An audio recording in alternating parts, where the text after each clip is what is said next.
Welcome, everybody. It's such an honor to be here with Chairman Carr. He is, by all accounts, a dynamic leader in communications and connectivity. He joined the FCC in 2012. He's been a vocal advocate for policies that support broadband deployment, that strengthen infrastructure and ensure the communications networks keep pace with the pace of innovation.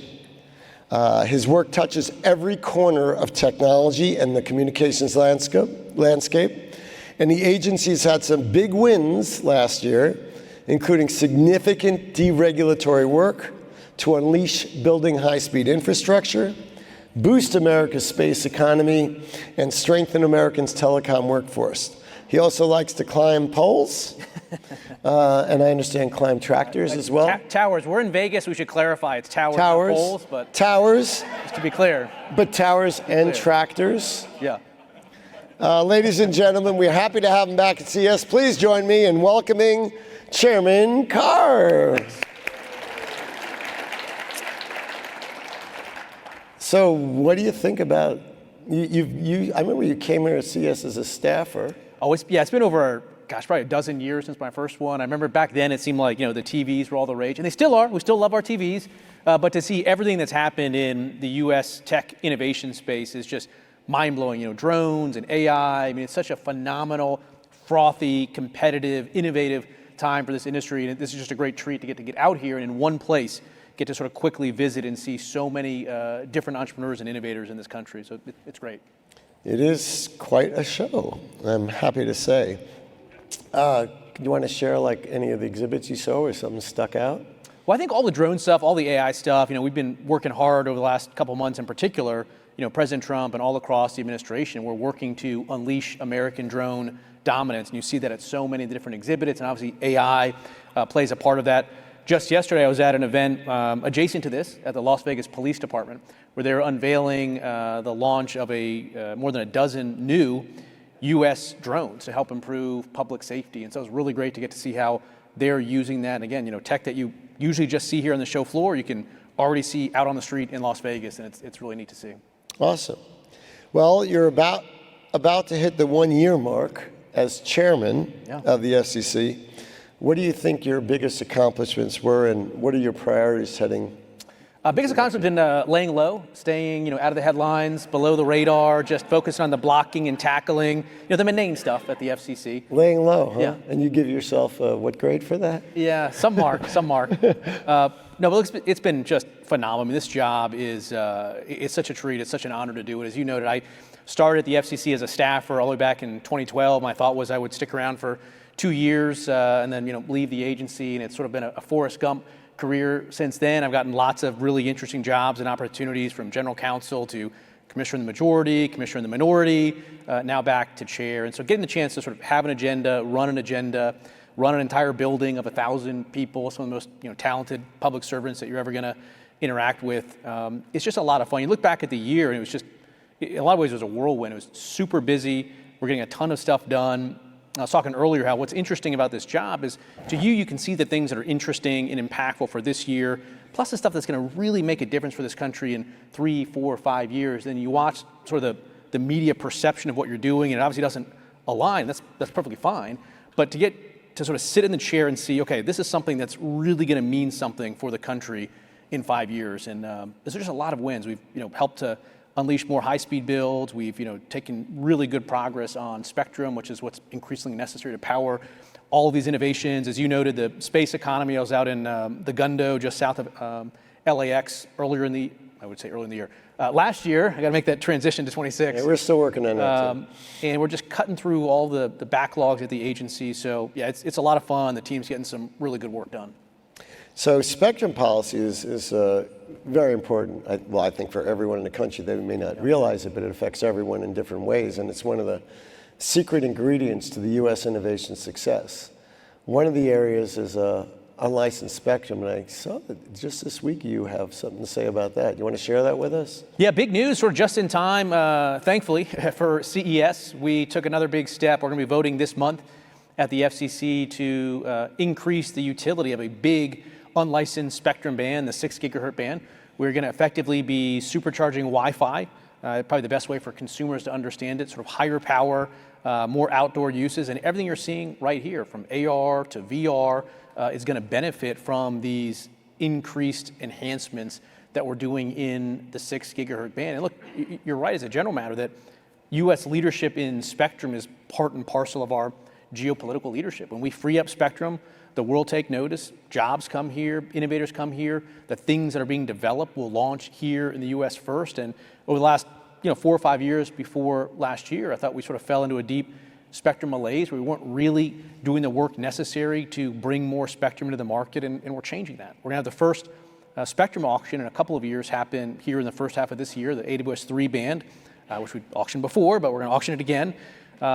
We're also making a lot of progress this year in the C-band. We did a big C-band auction during Trump 45, free up about 280 megahertz of spectrum, and we're now looking to do at least over 100 megahertz of spectrum in this second round of C-band. But the C-band spectrum work is going to be a big work stream inside the building. And again, spectrum is jobs. Spectrum is driving down prices. When you free up spectrum and someone can then bring in a new fixed wireless technology in a place that might have only had single cable modem service before, it drives down prices.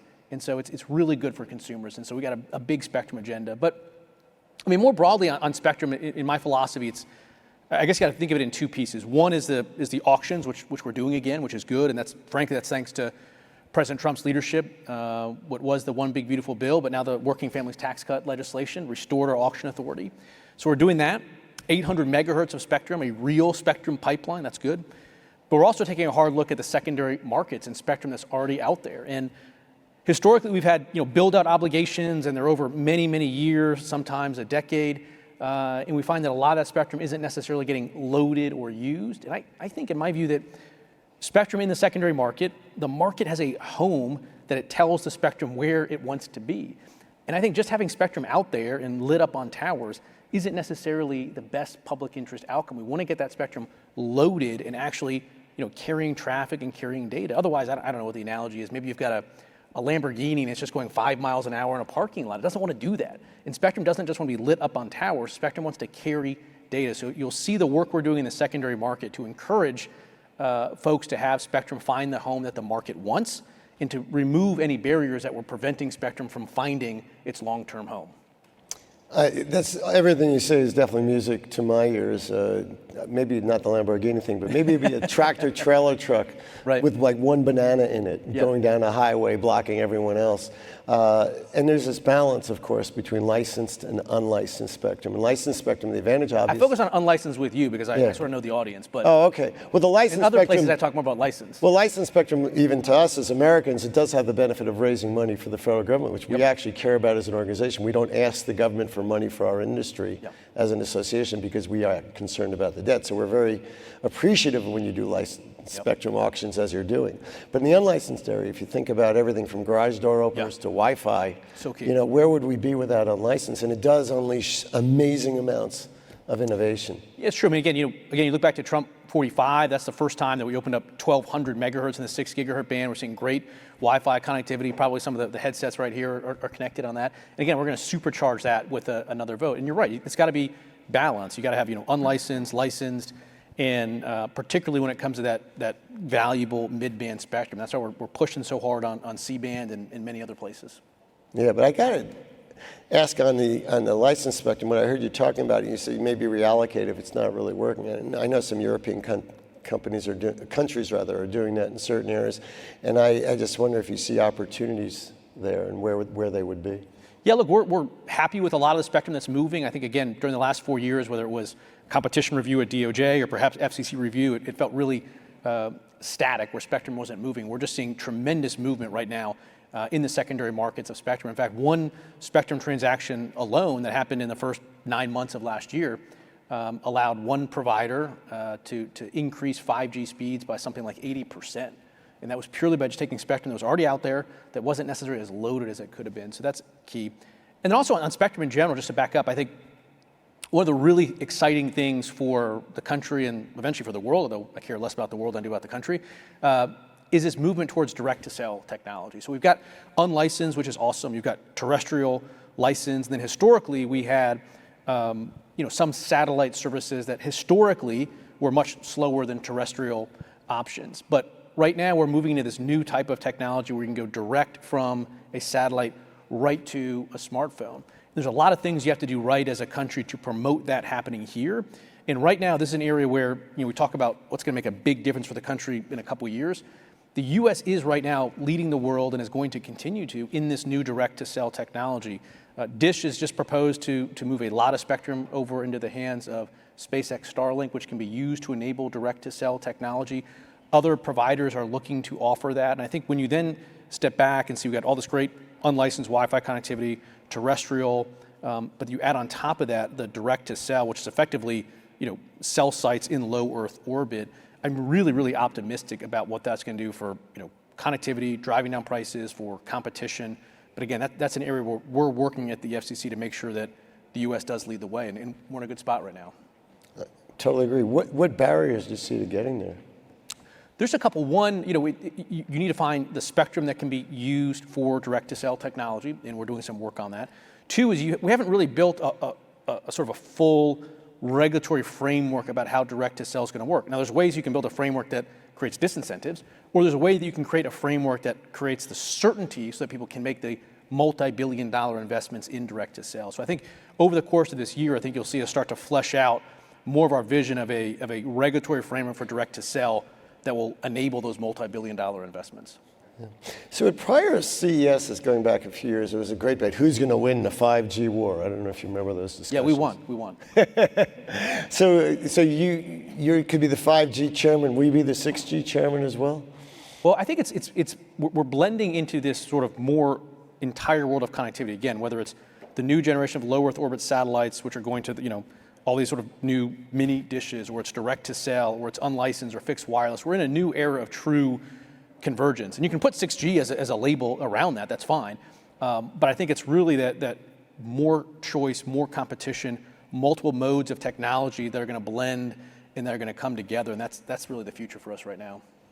Yeah, it's definitely an exciting time to be looking at your phone and wondering what it's going to look like in a couple of years as well. Yeah. Earlier this week, the FCC launched its search for a new administrator for the U.S. Cyber Trust mark. Yeah. We'd worked with the FCC, and it was a unanimous FCC moving forward on that project, which, for those that don't know, give consumers a certain level of comfort that if they buy a product with a Cyber Trust mark, it had a certain level of integrity in terms of cyber protection. Not perfect, of course, because that's a elusive target. And many are interested in moving it forward. What can you tell us about future plans for the Cyber Trust Mark program? Yeah, this program is a really good concept. It's built effectively on the idea of the Energy Star program, which is a very voluntary system where if you go through it, you get a certificate, a label, and it can give consumers a little bit more information and comfort with investing and purchasing in, say, an IoT device, where these IoT devices in many cases are so cheap and inexpensive that there isn't necessarily the incentive to make sure they have robust cybersecurity protection. So that was stood up during the last administration. The administrator that had been sort of tentatively selected recently withdrew, but we just opened up this week a new comment period for people to volunteer to be the lead administrator. And so we're all in on that. We hope to get one or more, hopefully, companies that want to perform the lead administrator role, and we'll work with them to finalize all the steps to stand the program up. What kind of criteria will you be using to figure out which would make sense? Yeah, we'll look at what comes in, but obviously, national security is going to be a U.S. key one. Yeah, I mean, if you're going to be the U.S. Cyber Trust Mark Administrator, we got to make sure that you are sort of obviously at a minimum U.S. based, and we have a lot of trust in how you're going to run that program. And so we'll look at all that stuff. We'll do some good vetting. Well, I think it's a very worthy endeavor. I mean, just even the way we run the CES, we have an independent audit of all our numbers we use because we want to be as honest and clean as they are as a non-governmental organization, nonprofit U.S. Switching subjects to the whole way Americans view video content has fundamentally changed super quickly. Yeah. It's gone from watching shaky images on the internet and relying on cable and relying on satellite, and obviously before that, at least when I was a kid, we had 3 broadcast channels and maybe a 4th. And now you see things different ways. And now there's also people watch things on phones and different devices. And how do you view that in the context of, you talk about huge swaths of spectrum out there. What's the public interest standard with everything changing for broadcasters, and how does that fit into their request for a mandate that every new device getting television move away from the marketplace and be required to be mandated when more than 3 out of 4 homes are relying on streaming, 30% are getting video through cable, and 20% through a TV antenna that they occasionally will use. What are your views on that? You know, I think when you look at news and entertainment and information markets and market segments, to your point, it's really a lot of sort of innovative, disruptive change that's taking place. You know, when it comes to broadcasters in particular, as I've said in various contexts, you know, broadcasters it's a very, very unique distribution medium that because the government is picking a winner and loser, you get a license, you get this microphone, you get to speak, you don't necessarily get to conduct yourself the same way you would if you were on a podcast or a soapbox or a cable channel, to your point. There is this public interest standard. And one of the concepts that the FCC has articulated over the years is that you don't stand simply in your own shoes and you don't simply speak for yourself, that you are effectively a representative of the entire community and a representative of the people that would have wanted that microphone but were denied by the government the ability to use it. And so one thing that I've been working on is attempting to, and hopefully doing, reinvigorating the FCC's public interest standard. Now, some people have raised concerns about that. They don't want to comply with our public interest obligations, and I think there's a couple options there. One, if you're a broadcaster and don't like the fact that you have a public interest obligation, you can turn your license in. To your point, there's lots of different ways to distribute your content. You can become a cable channel, you can become a podcast, you can become a YouTube channel, but if you want the unique privilege of broadcasting your content over the airwaves, and to your point, all of the benefits that come with it, retrans, must carry, various rights, then you got to comply with the public interest standard. That's one thing. Two, another option is we could take a look at that spectrum and say, why don't we put that spectrum back up for auction? And if you want to continue to broadcast without the public interest obligation, then maybe let everyone have a fair and free shot at purchasing that spectrum without the public interest obligation. Your question goes also obviously to these different generations of technology changes in broadcast, and there's some broadcasters that want to try to do 5G with their spectrum. There's some broadcasters that want to continue this transition to ATSC 3.0. And as a general matter, we're really supportive of this transition to 3.0 because it can be not just better television, but it can also be used for data casting, which can be a new competitive service. And so we're looking at all those options. We've asked some questions. We're sensitive to the points that you've made and the impacts on consumers and families, and we're gonna look at it all. But again, stepping back at the future of broadcast, what does local broadcasting look like in 5 years, in 10 years, in 15 years? And it's something that I spend a lot of time thinking about, and how do we get the regulatory framework right? On the one hand, if you care about local news and local reporting in this country, if you think that's valuable as a public interest, as a national interest, well, right now, local broadcast television stations are the ones that are almost exclusively, in many cases, doing that. You look at newspapers, right? They sort of close by the dozens all across the country, and your local 5 o'clock, 6 o'clock TV news are sort of the last of the real local gumshoe reporting. Now, I love that we're getting a lot more social media as well, and I think you're seeing really good local reporting happening online through social media, but I still think that institutionally those local broadcasters play a key role. So if you want local news and reporting from local broadcast stations to continue, what do we do with the FCC to enable that? Because the competition is fierce, the ad revenue is declining, and so that's one reason why you see me articulate this idea that in the broadcast space you have the national programmers, Disney, Paramount, Fox, Comcast, and on the other hand you've got the actual licensed individual local TV stations that distribute that content.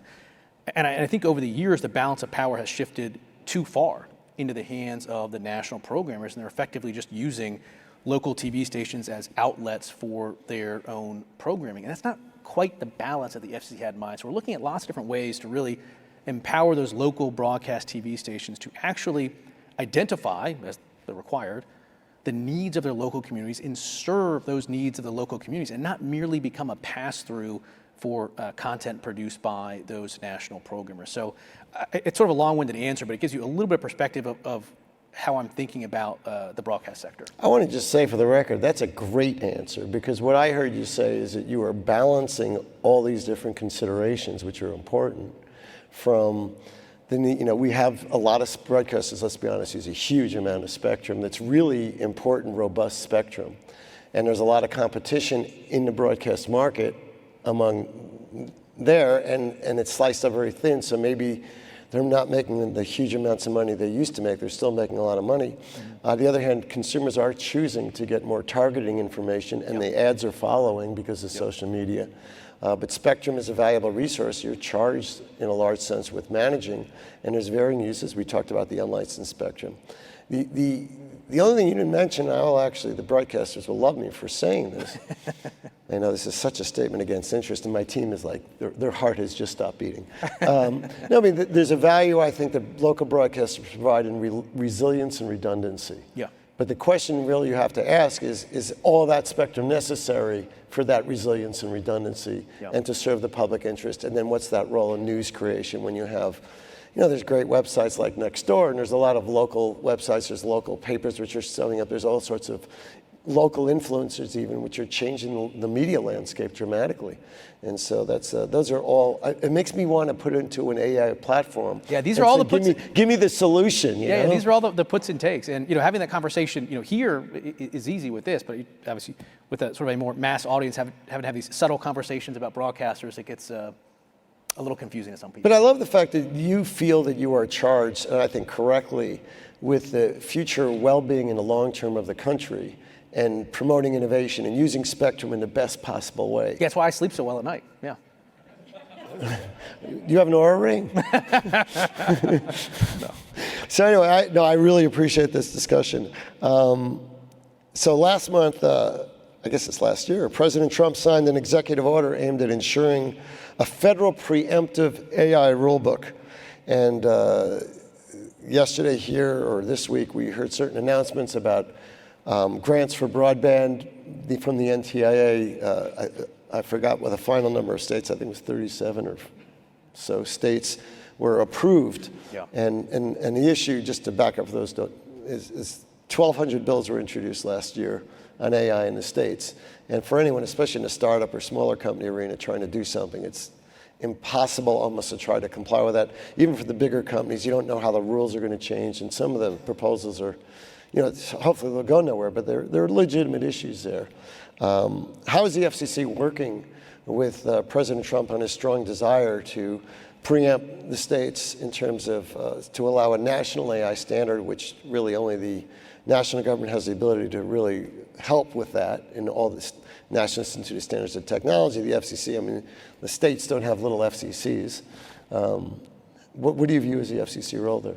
Well, President Trump has been very clear that America is going to lead the world with gold standard AI technology, and we don't have to go it alone. We welcome Europe and the rest of the world to join us and to partake in that. I do think we're seeing a bit of a fork in the road between China and their versions of AI, which I think are deeply embedded with ideological bias. And we want America to lead, and to some extent, I think the analogy here roughly goes back to the early days of the internet in the 90s and the 2000s. And because I think the US got the regulatory framework for the internet right, that's why you saw it develop here. That's why you see America lead the world, and I think ultimately lead the world in 4G and the app economy, because we had a sort of a light regulatory touch approach. And I think there's a lot of lessons there for AI. The FCC is mentioned in that executive order. It calls on the FCC for within 90 days of a report by Commerce to start a proceeding that looks at some sort of potential for national approach with respect to certain disclosures and transparency requirements for AI, so we don't end up in a world of a negative version of a patchwork of regulation. And we can do this in a smart way. We can do this in a way that accounts for what we call sort of the 4 Cs, the concerns that are raised around child porn and sort of other issues, and we can do this in a way that doesn't disrupt appropriate, smart, lawful regulation. But we need to have, I think, and the executive order says this, some sort of broader national framework. So the FCC is going to start this proceeding. We haven't made any decisions yet. Again, one potential analogy to look at is even in the net neutrality context, when in Trump 45, we repealed the heavy-handed regulatory approach of Title II, but we kept in place transparency obligations on non-Title II services, information services, under Section 257 of the Communications Act. That's one potential way forward, is should we have some sort of disclosure regime at the federal level for non-Title II services in order to have a better national standard? Should we have nothing? But these are all questions that we're going to ask, and we don't have our minds made up on where this is going to land. But we're going to open it up. We're going to hear from everybody. There's a lot of concerns, but there's tremendous value in what President Trump has set out in that executive order of aiming for a uniform national approach so that not just the big guys, but the small guys in the AI space can invest, can develop, and thrive. And so just like we dominated in the internet, that we can dominate in this next version of the Internet of AI. Yeah, I thought President Trump's speech on AI was the best speech I've heard any president or national leader give on technology. And yeah, number two to his tariff speech, in your view, I'm sure, but yeah. What's that? Number two to his tariff speech, it was good, yeah. Actually, then my number two is actually your speech at the Federal Communications Bar Association, where you actually did a lot of self-deprecating You didn't take the bait. Don't take the and bait. funny humor. We're talking about AI. Talking about AI. Yeah. You really threw me for a loop. My wife is seeing something she's never seen, which is me speechless. Yeah, I was just about to say how aligned we are on so many issues, and that you're focusing on the future in so many different ways, and I think it's really important and valuable. And I think, to me, AI will be to President Trump's legacy and success, economic success, what fracking was to President Obama's economic success, in a way that something where we made the right decisions. And I totally agree with what you just said about the internet. We did it right. But I want to ask you a question. You're such a FCC, well, you're the very top, and you've been part of the FCC. You've been on the side of Congress working with the FCC. And for much of our careers, the number one issue which seemed to dominate was net neutrality. Yeah. And one of the smartest things I think I've ever done in my career is to get ourselves to say, we're not going to waste our time on that. Let all the lobbyists make a lot of money on both sides, but where's the harm? Yeah. And looking back at that, I don't know how many, I remember it was under Chairman Powell, I think, we first said, we're going to do a voluntary approach, and you guys, and could you give a historic perspective on that agrees with mine? Yeah, we just have to reset. We just have to reset the clock to 30 minutes again, and we'll go through it. I mean, look, the entire debate about heavy-handed regulation of the internet, in my view, it was always a very, very sort of backwards-looking debate that was just very quickly overtaken by events, but it just stayed on as a zombie issue year after year after year. But I think finally the courts have put a stake through the heart to extend the analogy of that issue. And the key is, what's our focus? Our focus is more competition, more connectivity in driving down prices for American families. In fact, we're doing that. Bringing the spectrum online is going to drive down prices. Getting this D2C policy right is going to be driving down prices. In fact, we've been engaged in a process to eliminate regulations that had been raising prices for consumers during the Biden years. One of the very first things we did was we ended a Biden-era proposal that could have raised prices for home broadband for millions of Americans living in apartments by up to 50%, according to some studies. So we're very focused on delivering results there, and we're going to see it. Again, it's a real frothy time. It's a real competitive time. And I think you're going to continue to see prices come down from this. But the AI stuff is phenomenal. We started talking about some of the drone issues as well, and I think just yesterday we put out some additional guidance. So at the end of last year, the administration, the executive branch, national security agencies sent the FCC a national security determination that found that foreign-made drones pose an unacceptable national security risk to the FCC, to the country. Our job at the FCC under the statutory framework is to take that national security determination and implement it through our covered list, which we did. But just yesterday, again, we provided some more guidance about some additional exceptions to that, including drones that are on the Pentagon's blue UAS list and drones that qualify as domestic end products under the Buy America program, so 65% made here. And then we created another third mechanism where folks that want additional clarity, and there will be them, can seek some additional clarity about our approach to drones. But I think generally trying to make sure that America dominates in this space is a good thing, and we're going to continue to work with industry to provide the certainty that they need. I appreciate you're very sensitive to the time, but I have one final question, which I love your view on. Broadband deployment is one, it just started way back. I think, it was under Obama. and billions of dollars at some other tech associations, not us, asked for. And those billions of dollars for that last mile broadband deployment ended up, by my count, producing about 5,000 homes that are getting broadband. And we had figured out that if we could have given every home without broadband a satellite dish for that price. And now there's another set of money that came out of the last administration. Again, throwing in broadband, and you guys have basically stopped everything and said, we're going to do this the right way.